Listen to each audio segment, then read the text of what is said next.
Your piano's been sold. Here's a one-way bus ticket. Time to start your adult life somewhere else, Mom announced, sliding an envelope across the kitchen table on graduation day. The ticket peeked out from the envelope, its bold destination, Boston, visible like an exile sentence. I froze, my cap and gown still draped over my arm. The empty corner of my bedroom flashed through my mind, the space where my Steinway had stood for 10 years, my fingers tracing melodies across its keys through every painful moment of growing up. Gone, without even a goodbye. You sold my piano? My voice cracked. The one Grandma left me? Dad didn't look up from his phone. That old thing was taking up space. Olivia needs the room for her dance equipment. My younger sister smirked from behind our parents. She'd been taking dance lessons for 6 months. I'd been playing piano since I was 8. But my scholarship, I started, panic rising. The music program requires daily practice. I need. Emily, Mom cut me off sharply. We've supported your little hobby for years. Now it's time for something practical. The business program at State has spots available.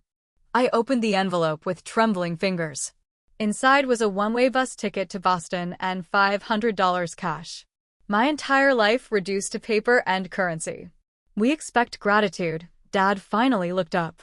Most kids don't get this much. I stared at them, my hands shaking as they turned against me in the space of a moment. 10 years of recitals they'd barely attended. A state championship they'd forgotten to come to. Endless hours of practice they'd complained about. And the one thing that made it bearable, sold without my knowledge. Without another word, I walked upstairs to my room. The emptiness hit me physically. The corner where my piano had stood was now just bare floorboards, slightly darker than the surrounding wood. 10 years of memories vanished. I pulled my notebook from under the mattress. The one filled with compositions I'd been working on since freshman year. The one thing they couldn't sell because they didn't know it existed. Back downstairs, my parents and sister had already moved on, discussing Olivia's upcoming dance recital as if nothing had happened. As if my world hadn't just collapsed. I placed the bus ticket on the table. I'll be leaving tomorrow morning. Mom nodded absently. Your father will drive you to the station. Don't bother, I said quietly. I'd rather walk. The doorbell rang. My parents looked confused. We weren't expecting anyone. Dad answered, and I heard a familiar voice. Is Emily home? I'm here about the piano lesson. Professor Clark. My music teacher from the community college, the one who'd helped me secure the scholarship to Berklee College of Music in Boston. My father's voice dropped to a whisper I could still hear. We've decided Emily won't be continuing with music. It's just not practical. I stepped into the hallway, clutching my composition notebook. Professor, they sold my piano. Today. His face paled. The Steinway? Without telling you. I nodded, feeling numb. That piano was part of your scholarship package evaluation, he said, loud enough for my parents to hear. The committee specifically mentioned your performance on that instrument. Mom waved dismissively. She can study something useful now. Professor Clark's normally gentle eyes hardened. Mr. and Mrs. Wright, do you have any idea what you've done? Your daughter is one of the most talented pianists I've encountered in 20 years of teaching. We've heard enough. Dad stepped in. Emily will be leaving for Boston tomorrow, but not for that music school. The professor looked at me, and I saw something shift in his expression. Emily, may I speak with you outside? On the porch, he spoke quickly. The practice rooms at Berklee are open all summer. If you can get there, you can practice. Don't give up your scholarship. But I have nowhere to stay and barely any money, I whispered. My sister lives in Cambridge. She has a spare room. He scribbled an address on a business card. Call her when you arrive. Use my name. As he left, I felt the weight of my composition notebook in my hands. 10 years of music they couldn't take away. I spent the night packing what little would fit in 2 suitcases, leaving behind everything that wouldn't be useful.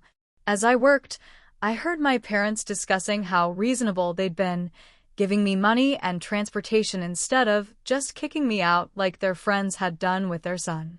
In the morning, I left before anyone was awake, the bus ticket clutched in my hand like a lifeline.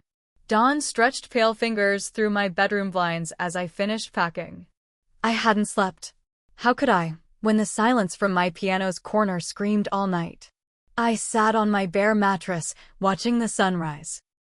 For the first time in 10 years, I hadn't played to greet the morning. My fingers twitched, muscle memory searching for keys that weren't there. Strange calm had settled over me after the initial shock. A night of silent tears had burned away everything but determination. They could take my piano, but not my music. Not the melodies that lived inside me. I carried my suitcases downstairs quietly, not wanting a confrontation. No one was awake to say goodbye. I left the house key on the kitchen counter beside a note with just 2 words, "Thank you." Let them interpret that however they wanted. Outside, the June morning was beautiful, mockingly so. Birds sang from trees lining our suburban street. I began the mile-long walk to the bus station, each step taking me further from everything familiar. At the end of our block, I turned for one last look. Mom was in the driveway, washing her car. She hadn't even noticed me leaving. I watched her for a moment, memorizing the casual way she moved, oblivious to having just severed our relationship. On the next street, I passed Olivia's friend's house. Through the window, I could see my sister showing off new dance shoes. She must have left while I was packing. I wondered if she knew the piano had been sold before I did. If she'd helped orchestrate its removal. The bus station was nearly empty when I arrived, just a few early travelers hunched over coffee cups. I checked my ticket, 8:15 a.m. to Boston. One way. I bought a coffee with some of my precious money and sat on a bench, my composition notebook open on my lap. I'd been working on a piece I called Transitions for months. Now it needed a new ending. My phone buzzed with a text from my mother. The house looks neater without that big piano taking up space. No acknowledgement of my departure. No goodbye. No good luck. I didn't respond. Instead, I turned off my phone and tucked it away. The past was behind me now. When the bus arrived, I boarded without looking back. As we pulled away from the station, I felt something unexpected, a sense of liberation mingled with the pain. For the first time, my future belonged entirely to me. The bus hummed beneath me as we crossed state lines. Outside the window, Massachusetts welcomed me with rolling hills and forests. Inside my head, memories played like a private concert only I could hear. I remembered my mother's tears of joy when Olivia performed in her first dance recital 3 years ago. How they'd framed the program and hung it prominently in the living room. How they'd thrown a party afterward, inviting relatives and friends to celebrate. In contrast, I recalled my first piano competition win at 12. I'd come home clutching a blue ribbon, vibrating with excitement. Mom had been on the phone with a client. "That's nice, honey," she'd said, covering the receiver for just a moment before turning away. Dad had asked if winners got prize money. When I said no, just the ribbon and recognition, he'd shrugged and returned to his newspaper. I remembered practicing in our living room before we got the Steinway, on an old upright that wheezed and clunked. How my mother would sigh dramatically when I played, asking couldn't I do that later. How my father would turn up the TV to drown out the sound. When Grandma died and left me her Steinway, everything changed, but not in the way I'd hoped. The beautiful instrument was moved into my bedroom so it wouldn't be in the way. My parents established strict practice hours. Not before 10 a.m., not after 6 p.m., never when they had company. Meanwhile, Olivia's dance music could blast at any hour. Her stretching and twirling could take over the entire living room. Her needs were always prioritized.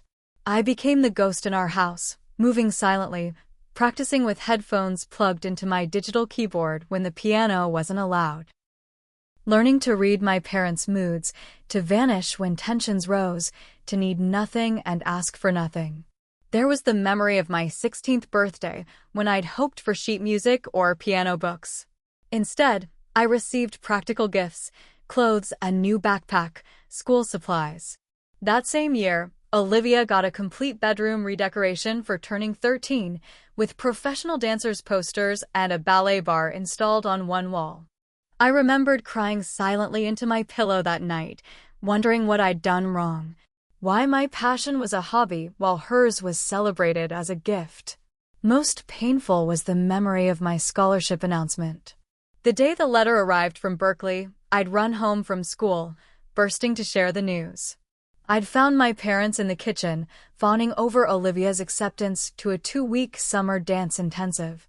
When I'd tried to show them my letter, a full scholarship worth tens of thousands, Mom had set it aside. "We'll look at it later, Emily." This is Olivia's moment. Later never came. When I brought it up the next day, Dad had frowned. "Music school? What kind of career is that? You should be applying to business programs." I traced my fingers along the pages of my composition notebook as the memories washed over me. Each dismissal, each moment of invisibility had been transformed into music. Notes where words failed me. Harmonies to express what I couldn't say aloud. The compositions were my true diary, pain and hope interwoven in melodies only I could interpret. And now, they were all I had left. What my family never knew, what they never bothered to learn, was that I'd been preparing for independence long before they forced it upon me. Since sophomore year, I'd been teaching piano to neighborhood children, saving every dollar in an account my parents knew nothing about. I'd established a strong relationship with Professor Clark at the community college where I took dual enrollment courses. I'd applied for every music scholarship available, culminating in the full ride to Berkeley that my parents dismissed. I'd built a digital portfolio of my compositions and performances, uploading videos to YouTube under a pseudonym to avoid my parents' criticism. Several had garnered attention from music industry professionals who'd reached out through the platform, connections I now plan to leverage. Most importantly, I developed resilience. Years of practicing despite discouragement, of pursuing excellence in an environment of indifference, had strengthened something core within me. I didn't need their approval anymore. I needed only my own determination. As the bus approached Boston, I checked my secret bank account. $246. Not much, but enough to survive on while I established myself if I was careful. I messaged Professor Clark's sister, Helen, as he'd suggested. Her response came quickly. "Edward told me everything. The spare room is yours for as long as you need it. I'll meet you at the station." At South Station, I scanned the crowd for someone who might resemble my professor. A woman in her 50s with the same kind eyes spotted me first, waving. "Emily? I'm Helen Parker, Edward's sister." Her handshake was firm, her smile genuine. "Welcome to Boston. I hear you're quite the pianist." I said quietly. "Before they sold my piano." Something flashed in her eyes, anger perhaps, but quickly controlled. "Well, that's a problem with a solution. I have a digital keyboard at home you can use for now. And Berkeley's practice rooms are exceptional." Her apartment in Cambridge was small but warm, filled with books and art. The spare room she showed me was tiny, just a twin bed, a desk, and a chair, but it was mine. No one would enter without permission. No one would sell my belongings or dismiss my passion. "Thank you," I said, setting down my suitcases. "I can pay rent once I find work." Helen shook her head. "Edward said you're on scholarship. Your job is to practice and study. We'll figure out the rest." That evening, I sat at her kitchen table, mapping out my new life. Classes wouldn't start until September, giving me nearly 3 months to establish myself. I needed to, 1, contact the Berkeley Financial Aid Office about my changed circumstances. 2, find a practice routine using the college's facilities. 3, secure part-time work that wouldn't interfere with practice. 4, begin building a network in Boston's music community. I opened my laptop and started with the first task, drafting an email explaining my situation without self-pity or drama. Just facts. My instrument was gone. My housing was temporary, my family support non-existent. What accommodations might be available? The response came the next morning. An appointment with the student support coordinator, access to practice rooms effective immediately, and information about on-campus employment opportunities.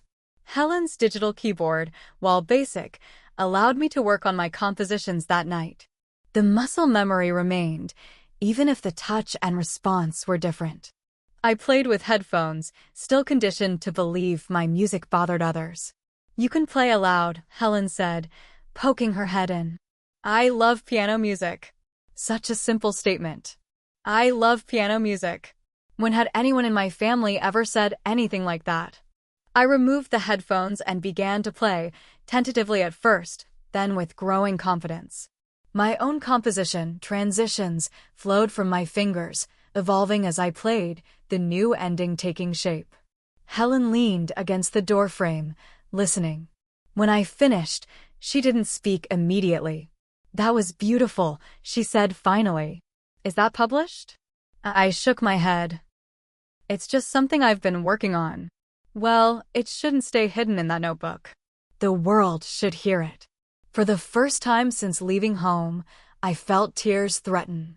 Not from sadness or anger, but from the simple acknowledgement that my music had value. That I had value. "Thank you," I whispered. She nodded, understanding far more than I'd said. "Get some sleep, Emily. Tomorrow, you start building your new life." My first day in Boston dawned bright and clear. I navigated the T to Berkeley's campus, following Helen's careful directions. The urban landscape couldn't have been more different from my suburban hometown, crowded, energetic, filled with possibilities. The Berkeley campus wasn't sprawling like state universities. It was integrated into the city itself, buildings scattered throughout Boston's Back Bay. I found the Student Services office and checked in for my appointment. The coordinator, Ms. Rivera, reviewed my file with a frown. "Full scholarship, exceptional recommendations, and your parents sold your instrument?" "Without telling you." I nodded, maintaining composure. I'd promised myself no self-pity. "Well, their loss is Boston's gain," she said briskly. "Here's your practice room schedule. You have access from 6 a.m. to midnight. The campus employs student ambassadors for summer orientation. That position includes a stipend. Interested?" By noon, I had a practice schedule, a part-time job starting next week, and a temporary student ID. I found an empty practice room and sat at the grand piano, running my fingers lightly over the keys without pressing them. The dull ache of being unwanted followed me like a shadow. 10 years of dedication had meant nothing to them. 10 years of passion, dismissed as a hobby. Even now, in this moment of possibility, their rejection colored everything. I began to play scales at first, just to feel the instrument. Then etudes to warm up. Finally, my own compositions. The piano was beautifully maintained, responsive in a way my digital keyboard wasn't. Music poured out, carrying with it all the emotions I couldn't express in words. I played for 3 hours straight, lost in the music. When I finally stopped, my fingers aching pleasantly, I noticed someone standing in the doorway, an older man in casual clothes listening. "Don't stop on my account," he said, smiling. That was extraordinary. I gathered my sheets, embarrassed. "I'm sorry, did you need the room?" No. "I'm Saul Bernstein, Composition Department." He extended his hand. "And you are?" "Emily Wright, incoming freshman." Recognition flashed in his eyes. "The scholarship winner from, where was it?" "Indiana," I supplied. "Yes." "The committee was impressed with your original compositions. Are you working on something new?" "That piece you were playing, I didn't recognize it." I hesitated, then pulled out my notebook. "It's called Transitions. Still a work in progress." He examined the notation, humming softly. "This is sophisticated work, Ms. Wright. Would you be interested in some summer mentoring?" I run a composition workshop for advanced students. By the time I headed back to Helen's apartment that evening, I had joined Professor Bernstein's workshop, secured practice time on a Steinway similar to the one I'd lost, and made my first friend, a vocalist named Jade who would be in the same orientation group. The T was crowded with commuters. As I held onto a pole, swaying with the movement of the train, I felt a strange sensation, somewhere between vertigo and liberation. Everything was new. Everything was uncertain. But for the first time, I was moving towards something, not just away. Helen was cooking when I returned, filling the apartment with warm, spicy scents. "Good day?" she asked. I nodded, setting down my backpack. "I have a job, a mentor, and practice time." "Efficient," she approved.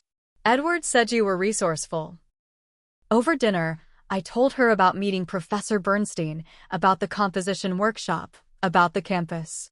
She listened attentively, asking questions that showed genuine interest, so different from the distracted half-attention I'd grown accustomed to at home. "Boston suits you," she observed.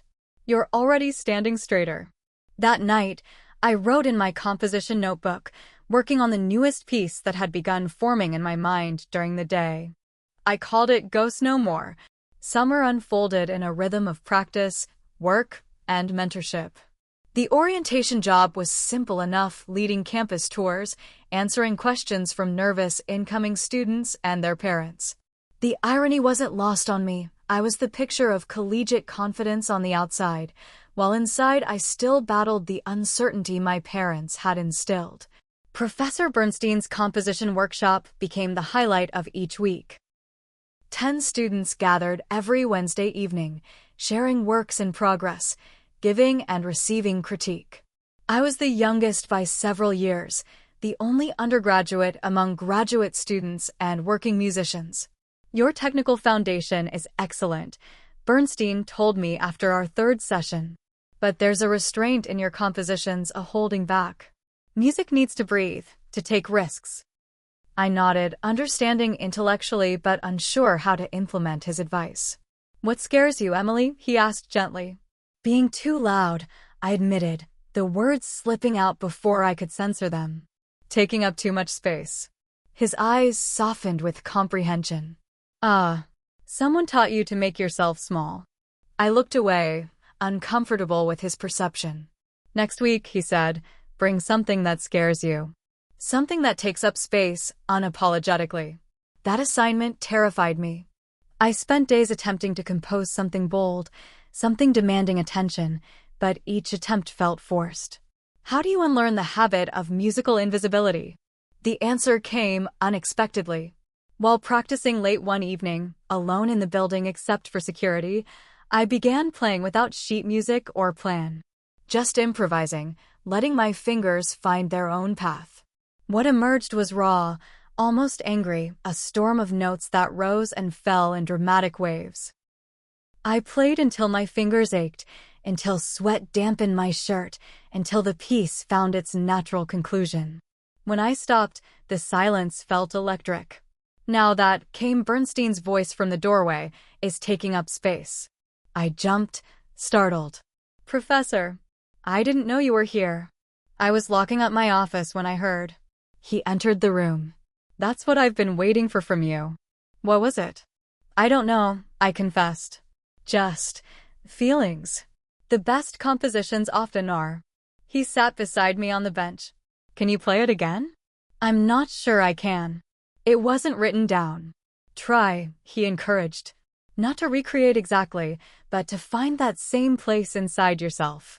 I closed my eyes and began again. Not identical to the first time, but coming from the same well of emotion. All the years of being overlooked, of being told my passion was just a hobby, of watching my sister receive the support and enthusiasm I craved. The selling of my piano without warning. The casual cruelty of being discarded. When I finished, Bernstein was silent for a long moment. "Emily, I'd like you to prepare that piece for the summer showcase next month. With your permission, I'll invite some people who should hear it." The summer showcase was typically reserved for graduate students and faculty. "Are you sure I'm ready?" "More than ready. But it needs a name." I thought for a moment. "How about the space between notes?" He smiled. "Perfect. Now let's get it on paper before you forget a single phrase." Over the next weeks, Bernstein became more than a teacher. He became the mentor I'd always needed. He pushed me technically, challenging me to refine difficult passages rather than simplify them. He encouraged my experimental tendencies while maintaining respect for classical structures. Most importantly, he believed in my future as a pianist and composer without qualification or condition. "The music world needs your voice," he told me after a particularly grueling practice session. "Not a version of it that's been diminished to make others comfortable, the full, authentic expression." Those words stayed with me, helping to quiet the inner voices that still echoed my parents' dismissal. July passed in a blur of practice and preparation. I continued working as a student ambassador, gradually building a small network of friends and acquaintances. My compositions began appearing in student recitals, performed by vocalists and instrumentalists who approached me for original material. Helen's spare room became truly mine, decorated with concert posters and sheet music. The digital keyboard was supplemented by a used upright piano she found at an estate sale, not a Steinway, but a solid instrument with decent tone. "Consider it a loan," she said when I protested the expense. "You can pay me back by playing at my dinner parties." I hadn't heard from my family since leaving. No calls, no texts, no emails asking if I'd arrived safely or how I was managing. Their silence confirmed what I'd already known. I'd been an obligation, not a beloved daughter. The pain of this knowledge dulled gradually, replaced by growing confidence in my new life. Then, 3 days before the summer showcase, my phone lit up with a name I hadn't seen in months. Home. "Emily?" "It's Mom." Her voice sounded strange, smaller somehow, less assured than I remembered. "Hi," I said, keeping my tone neutral. "How are you? We haven't heard from you all summer." The implicit blame in her statement, that the silence was my fault, was so typical I almost laughed. "I'm fine. What do you need?" A pause. "We're having a family gathering next weekend. Your grandmother is visiting from Florida. She's been asking about you."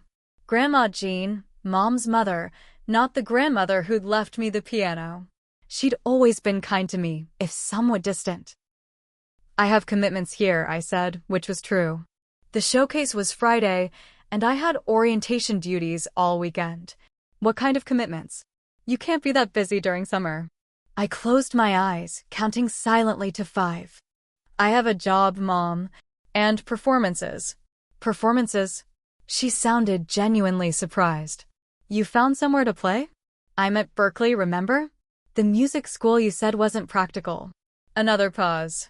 "Your father and I have been discussing that." We may have been hasty. Something in her tone caught my attention. This wasn't just about Grandma Jean visiting. "What's really going on, Mom?" She sighed. "Professor Clark has been vocal in the community about what happened. People are asking questions. Your high school music department created a scholarship in your name. Did you know that?" I hadn't known. The thought of Professor Clark standing up for me, of my high school acknowledging my accomplishments, it created a complicated knot of emotions. "So this is about saving face," I said flatly. "It's about family," she insisted. "Olivia misses you." I doubted that very much. "I'll think about it," I said finally, not committing. After hanging up, I sat motionless at Helen's kitchen table, emotions churning. Why now? Why, after months of silence, this sudden desire to reconnect? I called Professor Clark, who listened patiently before offering his perspective. "The community reaction was stronger than they anticipated," he said. "Several parents pulled their daughters from Olivia's dance studio after hearing what happened. Your father's business partners asked questions.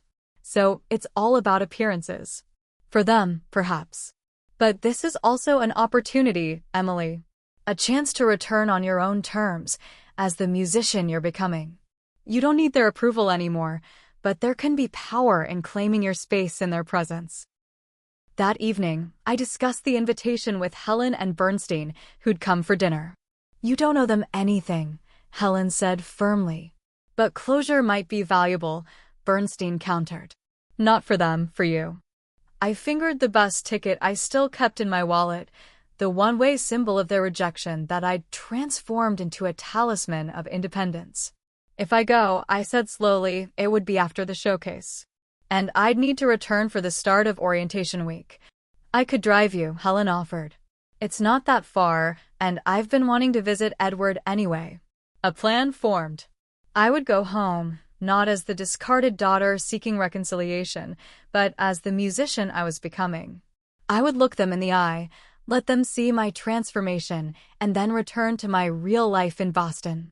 I called my mother back. I'll come Saturday afternoon, but only for the day.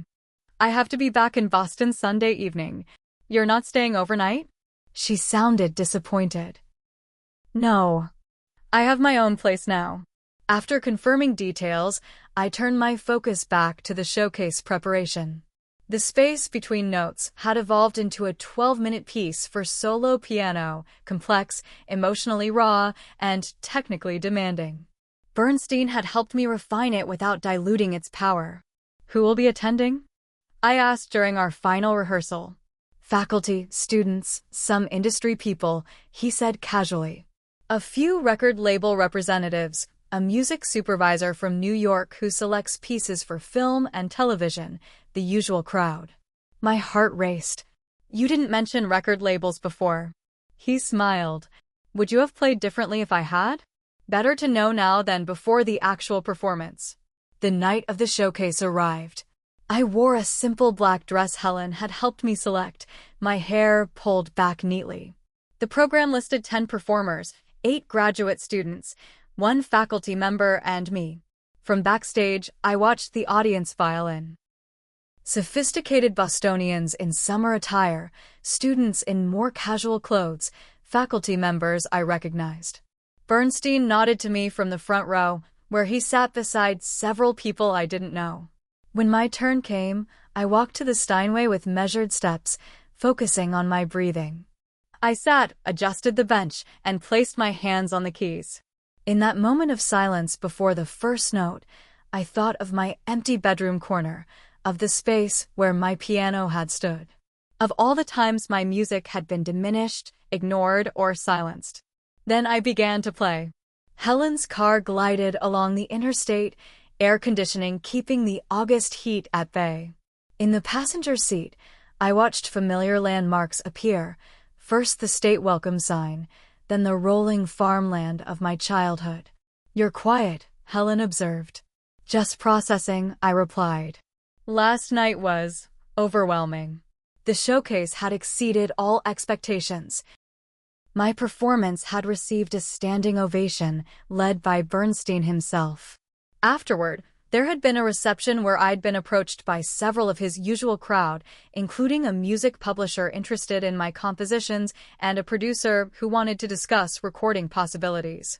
Most significantly, the dean of the music school had personally congratulated me, mentioning that my scholarship had been expanded to include a special grant for composition. Overwhelming in a good way, Helen smiled. Your professor would be proud. Professor Clark had already called that morning, having heard from Bernstein about the showcase success. His congratulations had meant more to me than all the industry attention. As we neared my hometown, tension crept into my shoulders. In my bag was a recording of last night's performance, not to show off, but to have with me like armor. Remember, Helen said as we turned onto my old street, you're not asking for anything. Not approval, not understanding, not even an apology. You're simply allowing them to see who you've become. The house looked exactly the same: neat lawn, trimmed hedges, American flag by the door. I wondered if the inside had changed, if my room had been repurposed completely. Helen parked at the curb. I'll pick you up at 8 as planned. Call if you need me earlier. Taking a deep breath, I walked up the familiar path and rang the doorbell. A stranger at my own house. My father opened the door, his smile faltering slightly as he took in my appearance. I wasn't the disheveled, emotional girl who'd left 3 months ago. My haircut was sophisticated, my summer dress professional, my posture confident. Emily, he said, voice overly hearty. You made it. I said I would, I replied evenly. He stepped back, allowing me to enter the house that no longer felt like home. In the living room, relatives were gathered. Aunts, uncles, cousins, and Grandma Jean holding court from her favorite armchair. Look who's here, Dad announced. Mom emerged from the kitchen, wiping her hands on a towel. Emily, we weren't sure when to expect you. I said afternoon, I replied. It's 3 o'clock. My sister slouched in from the den, her expression bored. Hey, she muttered. Grandma Jean held out her arms. There's my pianist. Come give me a hug. I embraced her gently, smelling the familiar lavender powder she'd always used. Hi, Grandma. Tell me about this fancy music school, she said, patting the sofa beside her. Your mother says you're doing very well. I glanced at Mom, who suddenly seemed absorbed in straightening picture frames. I am, I agreed, sitting next to Grandma. I just performed in a showcase last night. A showcase? How wonderful. What did you play? One of my own compositions, I said. It's called The Space Between Notes. You're composing now? Uncle Robert asked. That's impressive. She's always composed, Grandma corrected him. Remember that Christmas piece she played 2 years ago? The one that made you cry? I'd forgotten that, how Grandma had always paid attention, had always taken my music seriously. Perhaps that was why they'd invited me today. Not just community pressure, but pressure from within the family. The conversation flowed around me. I answered questions about Boston, about Berkeley, about my plans for fall semester. I was polite but reserved, sharing facts without emotion. Throughout the afternoon, I noticed my parents exchanging glances, as if waiting for the right moment for something. Olivia remained distant, occasionally rolling her eyes when attention turned to my music. After dinner, as relatives began to leave, Dad finally made his move. Emily, could we speak with you privately? In my office.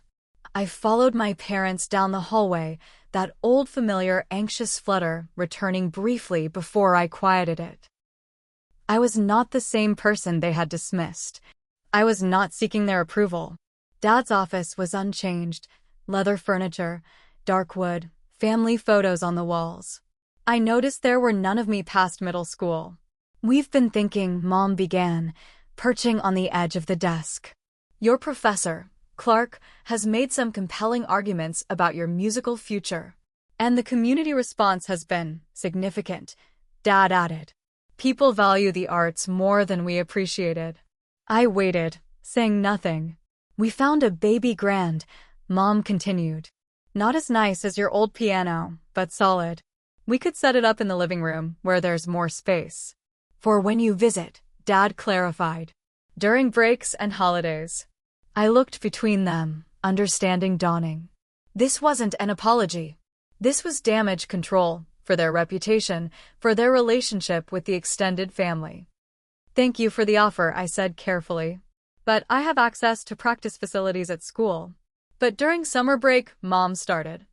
I'll be staying in Boston, I interrupted gently. I have a job, mentorship, opportunities there. Emily, Dad's voice took on that familiar authoritative tone. Be reasonable. Boston is expensive. You can't just, I am being reasonable, I cut in. I'm building a career in music, the one you said wasn't practical. I have a publishing offer for my compositions. I have a recording opportunity. I have an expanded scholarship. Their expressions shifted from confident to uncertain. The piano you sold, I continued, the one Grandma left specifically to me, was worth more than just money. It represented belief in my future, something I never felt from either of you.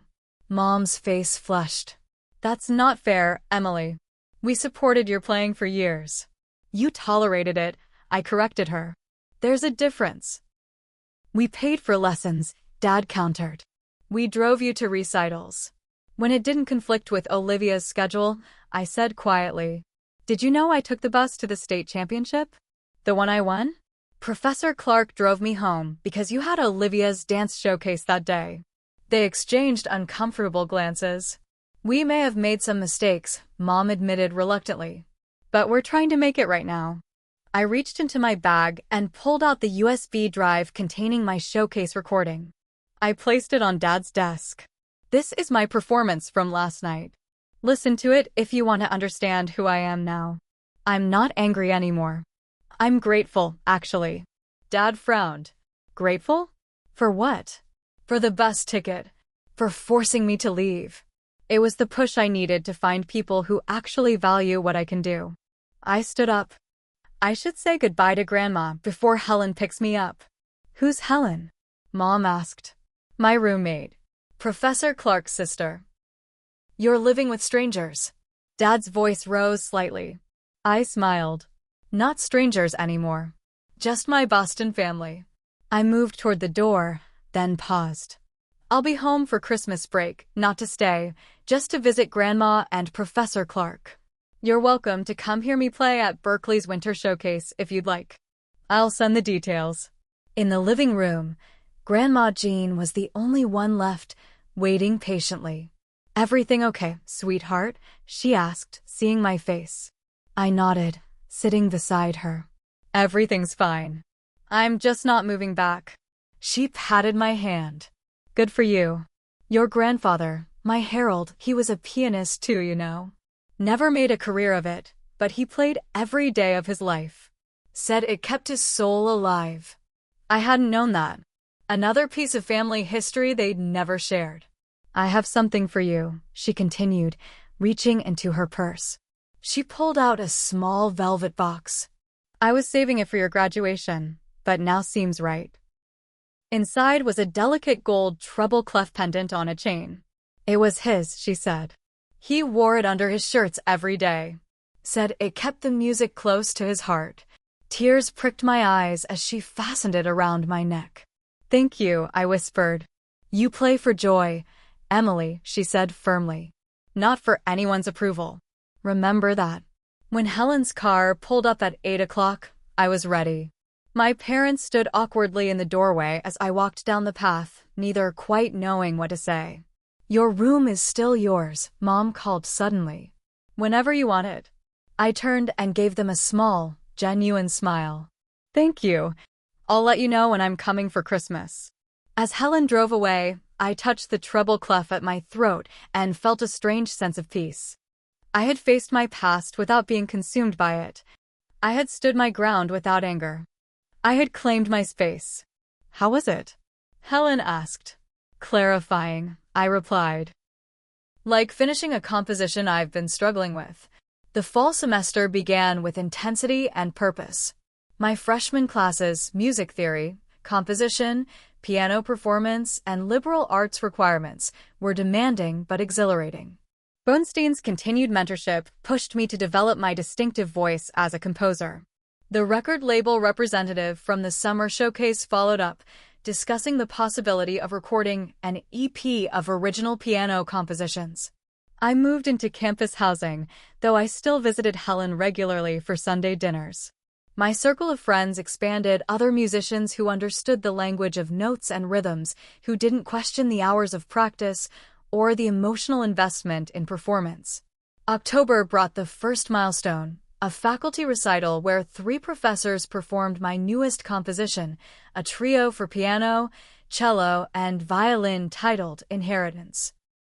The piece incorporated themes from the space between notes, but developed them in new directions, exploring the legacy of musical influence across generations. My phone remained silent through all of it. No calls from home, no texts asking how I was adjusting to college life. The pendant from Grandma Jean became my talisman, a reminder that musical lineage could transcend even broken family bonds. In early November, I received an unexpected email from the Boston Symphony Orchestra's education department. They were seeking new compositions for their youth engagement program, works that would introduce children to contemporary classical music while remaining accessible. The deadline was tight, just 3 weeks, but the opportunity was too significant to pass up. I threw myself into the project, drawing on memories of my own childhood discovery of music. What had captivated me? What had spoken to my young heart before family dynamics complicated everything?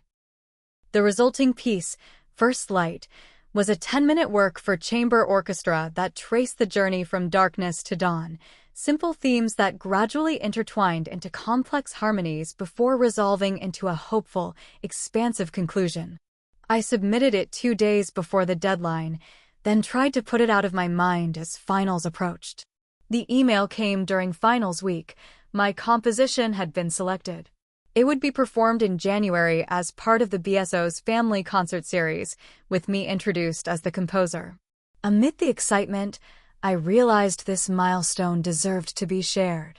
After considerable thought, I sent a brief email to my parents.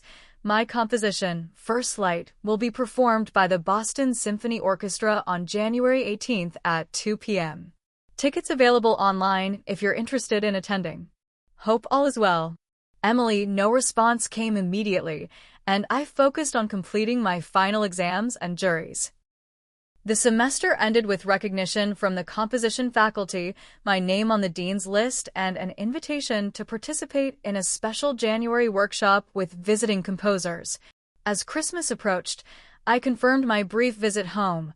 3 days to see Grandma Jean and Professor Clark, then back to Boston for the BSO rehearsals and January workshop. On December 23rd, I boarded the bus to Indiana, my heart lighter than it had been in August. Whatever happened with my family, I was secure in my path forward. Professor Clark met me at the station, his familiar Toyota waiting in the parking lot. There she is, Berkeley's rising star. He greeted me warmly. Your grandmother's been counting the days. You've seen Grandma? I asked, surprised. She's been coming to my community concerts. Quite the musical enthusiast, that woman. She reminds me of you. The idea that I might have inherited my passion from Grandma Jean's side of the family, not just from my piano-bequeathing grandmother, was both surprising and comforting. Clark drove me directly to my parents' house, promising to pick me up for lunch the following day. As I stood on the familiar doorstep, I was struck by how different I felt. Nervous. Yes, but not desperate for approval. Just curious about what would unfold. Dad answered the door, his expression carefully neutral. Emily, welcome home.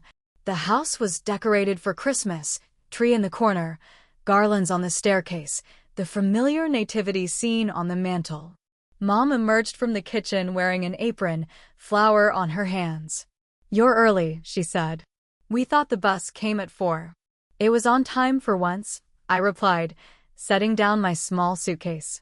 Is Grandma here yet? She's coming for dinner, Dad said. Olivia's at dance rehearsal. She has a special solo in the Christmas showcase tomorrow night.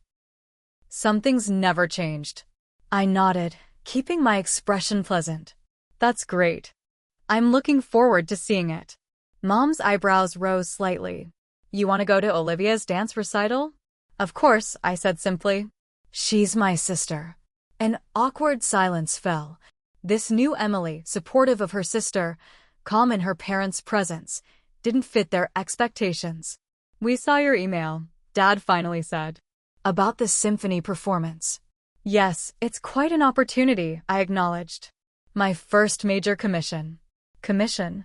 Mom asked. They're paying you? I nodded.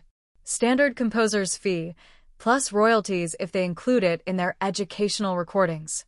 Another silence as they absorbed this information, that their daughter's hobby was now generating professional income. We bought tickets, Dad said suddenly. For the performance. The 3 of us. I blinked in surprise. You're coming to Boston? It's an important accomplishment, he said stiffly. We should be there. I studied his face, trying to discern the motivation. Was it genuine interest? Community pressure? Grandma Jean's influence? That would be nice, I said carefully. I can help you find a hotel. January is relatively quiet for tourism. The conversation shifted to logistics, where they would stay, how long they would visit, whether they wanted to tour the Berkeley campus. Throughout, I maintained a polite distance, neither pushing them away nor pretending the past hadn't happened. When Olivia returned from rehearsal, she eyed me warily. You look different. College will do that, I replied mildly. I heard your song is being played by a real orchestra. Yes, in January. She twisted a strand of hair, a nervous habit from childhood. That's pretty cool, I guess. Thanks. I hear you have a solo tomorrow. That's impressive. Her eyes narrowed, searching for sarcasm. Finding none, she relaxed slightly. It's just a small part. Nothing major. Still, a solo is a solo. It means your teachers see something special in you. A flicker of something, surprise, perhaps even pleasure, crossed her face. Yeah, I guess. That evening, Grandma Jean arrived for dinner, bringing warmth and easy conversation. She asked detailed questions about my classes, my compositions, my Boston life, showing genuine interest that highlighted the awkward silences from my parents. After dinner, unexpected words from my father. Would you play something for us, Emily? I froze momentarily. You don't have a piano anymore. Actually, Mom interjected, we do. It's not the Steinway, but... She led the way to the living room, where a modest upright piano now stood against the wall. Not my grandmother's instrument, but a decent one. We got it last month, Dad explained. Thought it might be good to have music in the house again. I sat on the bench, running my fingers lightly over the keys. It was properly tuned, recently serviced. They had made an effort. What would you like to hear? I asked. Something of yours, Grandma Jean requested. Something new. I began to play not the complex compositions from my recitals and showcases, but something simpler I'd been working on recently. A piece about family, about the complicated threads that bind us even when frayed. As the final notes faded, I realized everyone was silent. Grandma Jean had tears in her eyes. Mom was staring at her hands. Dad looked out the window. Olivia, surprisingly, watched me with an expression I couldn't quite read. That was beautiful, Grandma said finally. What's it called? I hesitated. It doesn't have a title yet. It's still evolving. Like all of us, she said wisely. That night, alone in my old bedroom, untouched since my departure, as promised, I sat at the window looking at the winter stars. The same constellations visible from Boston, yet somehow different from this perspective. I took out my composition notebook and began working on the piece I'd played earlier. Now I knew its name, Constellations from Different Windows. January arrived with snow in Boston and new momentum in my musical journey.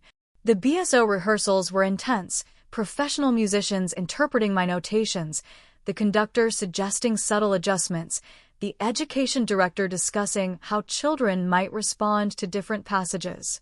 I sat in Symphony Hall watching my creation take shape through others' expertise, a collaborative process unlike anything I'd experienced before. The final rehearsal brought tears to my eyes, hearing the full realization of what had begun as notes in my composition notebook. The day of the performance, I arrived early, nervous energy, making it impossible to sit still. As I paced the lobby, I spotted them, my parents and Olivia, dressed formally, looking somewhat out of place among the Boston crowd. You came, I said, genuinely surprised despite their promise. We said we would, Dad replied. There was an awkwardness between us, but also something new, a tentative respect. The hall is beautiful, Mom commented, looking around at the ornate architecture. Wait until you hear the acoustics, I told her. It's perfect for orchestral sound. I showed them to their seats before heading backstage. The family concert was sold out, hundreds of children and parents filling Symphony Hall with excited chatter. When the education director introduced me as one of America's promising young composers, I walked onto the stage to polite applause. I said a few words about the piece, explaining how it traced the journey from night to daybreak, inviting the children to listen for specific instrumental voices representing stars, moon, and finally sun. Then I took my seat in the audience as the orchestra began to play. Hearing my composition in this historic hall, the same stage where works by legendary composers had premiered, was overwhelming. The piece unfolded exactly as I'd imagined, yet somehow better, the skilled musicians bringing nuances I hadn't consciously written. When it concluded, The applause was immediate and enthusiastic. Children turned to parents with wide eyes. The conductor gestured for me to return to the stage and take a bow. As I stood acknowledging the applause, I caught sight of my family. Olivia was clapping vigorously. Mom had that misty-eyed look she'd previously reserved for my sister's performances. Dad sat straight-backed, his expression unreadable but attentive. Afterward, in the lobby, several parents approached to thank me for making contemporary classical music accessible to their children. The education director confirmed they wanted to include the piece in their educational recording series. My family waited awkwardly at the edge of the crowd. When I finally reached them, there was a moment of uncertainty. Should we hug? Shake hands? Simply nod? Olivia broke the tension. That was actually really cool. I didn't think classical music could sound like that. Thanks, I said, genuinely touched by her enthusiasm. We're very proud, Mom said carefully, as if testing the words. Dad nodded. It was impressive, Emily. Truly. We went to dinner at a restaurant Helen had recommended, making cautious conversation about neutral topics, the city, the weather, Grandma Jean's planned spring cruise. Beneath the surface politeness ran currents of unspoken history, of hurt not fully healed, of relationships fundamentally changed. When they left the next morning, returning to Indiana while I remained in Boston, there were no dramatic declarations or tearful reconciliations. Just a tentative acknowledgement that we were family, differently now, with adjusted expectations and clearer boundaries. We'll call when we get home, Mom said, an olive branch of continued connection. I'd like that, I replied honestly. Through the spring semester, they did call once every few weeks, brief conversations about surface matters. Olivia occasionally texted about her dance progress or to ask impersonal questions about college life. It wasn't the warm family relationship of childhood dreams, but it was something. A provisional peace. Meanwhile, my Boston life flourished. The BSO recording was released in March. My composition professors encouraged me to apply for summer opportunities at Tanglewood. Bernstein introduced me to colleagues at Juilliard and Curtis, expanding my professional network. Helen's spare room remained available whenever dorm life became too confining. Professor Clark visited during spring break, beaming with pride as I showed him around campus. My circle of musician friends grew, bound by shared passion and understanding. In April, I received an unexpected package from home. Inside was a framed photograph I'd never seen before. My piano-playing grandfather at a baby grand, head thrown back in the joy of music. Grandma Jean's note read simply, "Remember why you play." I hung it above my desk, next to my framed copy of the BSO program featuring my name. When summer arrived, I was accepted to the prestigious Tanglewood Music Center as a composition fellow, the youngest in the program. The same week, I received official word that my EP would be recorded in the fall, with potential for digital distribution through a respected classical label. On the anniversary of receiving that one-way bus ticket, I sat in a practice room at Berkeley, the weighted keys of a Steinway beneath my fingers. I placed my grandfather's treble clef pendant on the music rack for inspiration and began to play, not a composition, just improvisation flowing from someplace deep and true. The melody that emerged was neither angry nor sad. It acknowledged pain without being defined by it. It celebrated growth and discovery. It offered forgiveness without forgetting. When I finished, I knew this would be the centerpiece of my new collection, a suite exploring the journey of the past year. I would call it One Way, transforming the symbol of rejection into an anthem of direction and purpose. I still had the bus ticket, preserved in a small frame on my bookshelf. Not as a reminder of hurt, but as a marker of the journey that had led me to my authentic voice.